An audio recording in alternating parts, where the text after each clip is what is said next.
State bank of Pakistan ने पुराने currency नोटों की तब्दीली की तारीख में 29 दिसंबर 2022 तक की तौसीह कर दी। स्टेट बैंक की जानिब से जारी बयान के मुताबिक 150, 10 और 1000 रुपए के पुराने नोटों की तब्दीली की तारीख में 31 दिसंबर तक तौसीह की गई है। अवाम पुराने नोट स्टेट बैंक ऑफिस आकर तब्दील करवा सकते हैं। स्टेट बैंक का कहना है कि 29 दिसंबर के बाद 150, 10 और 1000 के पुराने नोट काबिल इस्तेमाल नहीं होंगे।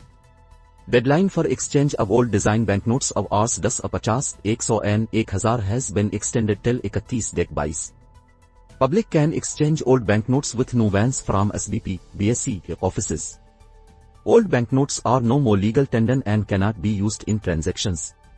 https://t.co/068 मलाइशिया के साबिक वजीर आजम महातीर मोहम्मद की हालत बिगड़ गई, अस्पताल मुंतकिल। SBP जनवरी 7, 2022।